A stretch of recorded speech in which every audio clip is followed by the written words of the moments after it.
Good afternoon. I've been looking forward to recording this all day. Unfortunately, I was working this morning, so I'm just got a few minutes just to record a little message that's been going through my mind since yesterday, since I shared from verse 2 of Psalm 23. I just want to recap on verse 1, 2 and the beginning of verse 3. The Lord is my shepherd, I shall not want. He makes me lie down in green pastures. He leads me beside still waters. He restores my soul. So after I posted that yesterday, Peter Wilson put a photograph up on Facebook of a Middle Eastern shepherd, a traditional shepherd. And I've been really meditating on that ever since he put it up. I've seen it before, but because of where I'm at and what I'm thinking about at the moment and the situation that we're in, it's really spoken to me.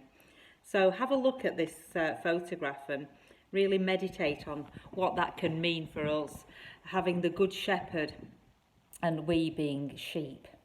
So I've got the photo up, so I'll just keep looking at it, just to remind me of some of my thoughts. So if you look at the photo, the shepherd is in the midst of the flock.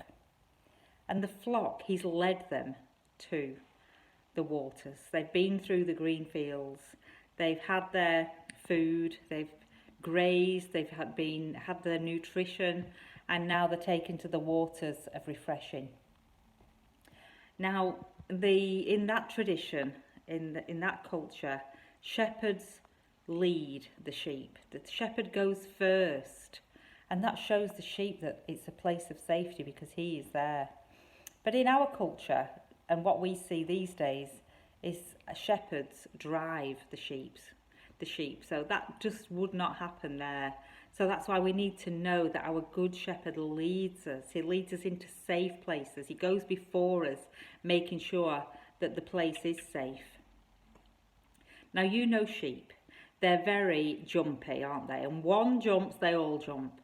Well, you can see from that photograph that they're all relaxed. They wouldn't be any of the sheep drinking from the water if they weren't at rest. And how can they be at rest? Because the good shepherd is there.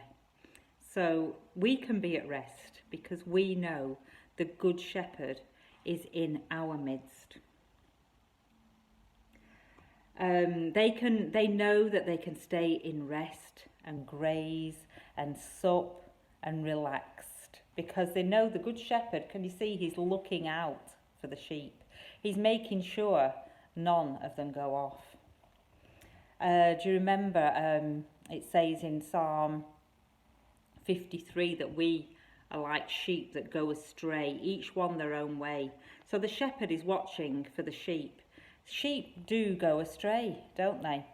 What makes them go astray? Well, we've seen them in the field and they're like going along,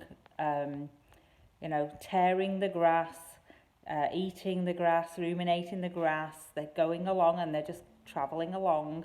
Well, one of them might just get distracted, go a bit too far, lose the sense of awareness of the shepherd, or think the grass is greener. We've all seen sheep that think grass is greener, haven't we?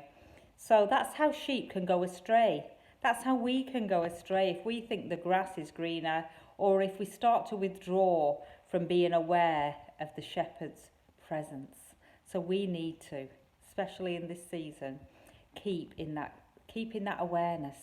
Yes, good shepherd, you're here. Good shepherd, I'm looking to you.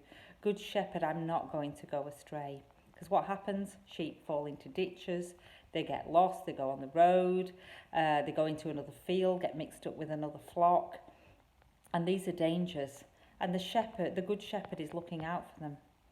And do you know what happens if one does go astray? He doesn't give up on it.